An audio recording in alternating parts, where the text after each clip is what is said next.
हे तर फक्त ट्रेलर आहे, पिक्चर अभी बाकी आहे। शेतकऱ्यांना कर्जमाफी देण्याचा निर्णय आपल्या सरकारने घेतला आहे। शेतकरी सन्मान योजना 6,000 मोदी साहेबांचे 6,000 आपले आता आपण 12 चे 15,000 करतोय शेतकऱ्यांसाठी। पुन्हा सरकार आलं की आमच्या शेतकऱ्यांना पूर्ण कर्जमाफी आपण देणार आहोत।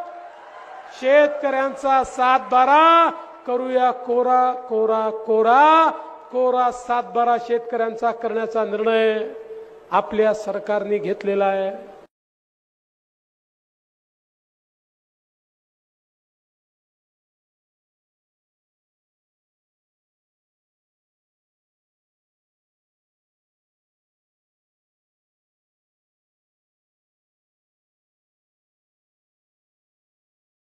अध्यक्ष महाराज, तो तुमचा अधिकार आहे।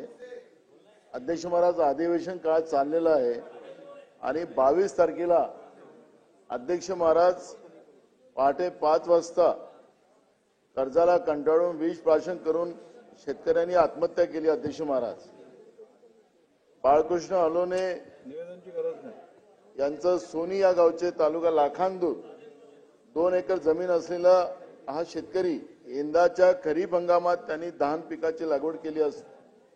अध्यक्ष महाराज, या वर्षी पुराची परिस्थिती भयानक होती आणि त्याचं पीक पूर्ण नाहीसं झालं होतं। अध्यक्ष महाराज, आणि अध्यक्ष महाराज, पीक नाहीसं झाल्यानंतर त्याला जी आर्थिक मदत मिळायला पाहिजे होती, पुरामुळे नुकसान झालेलं, त्याला मदत मिळाली नाही। मुलाबाळांचं आयुष्य पूर्ण वर्ष कसं काढायचं आणि घेतलेलं कर्ज कसं परत करायचं, आणि त्या याच्याने या शेतकऱ्यांनी आत्महत्या केली। अध्यक्ष महाराज, अधिवेशनचा काळ आहे, तुम्हाला अधिकार आहे, स्थगन आपण नाकारलं, पण अध्यक्ष महाराज, किती शेतकऱ्यांच्या आत्महत्या या सरकारला पाहिजे? कर्जमाफी सरकार करायला तयार नाही, शेतकऱ्यांच्या शेतीच्या मालाला भाव द्यायला तयार नाही।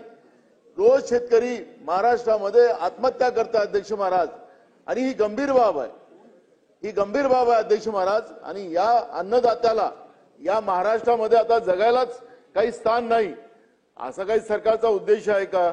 आणि म्हणून अध्यक्ष महाराज, आपण निर्णय घेतला आहे, पण माझं आपल्याला सरकारला आपल्या वतीनं आदेश गेले पाहिजेत की तातडीनं या घटनेचं तपासणी करून तातडीनं सरकारने निवेदन परवा केलं पाहिजे। शेवटचा दिवस आहे, शेतकऱ्यांच्या आत्महत्येच्या बाबतची भूमिका आणि सरकारला नसेल करायचं तर सरकारचं काम आहे अध्यक्ष महाराज। पण माझा एक सवाल नेहमी राहील अध्यक्ष महाराज, या सरकारला शेतकऱ्यांच्या किती आत्महत्या पाहिजे तेव्हाच हे सरकार शेतकऱ्यांचं कर्ज माफ करेल आणि शेतकऱ्यांच्या जीवनामध्ये अत्यानंद निर्माण करेल, हा माझा सवाल नेहमी राहील अध्यक्ष महाराज। आपण दिलेल्या माहितीची शासनाने नोंद घेऊन उचित कारवाई करावी।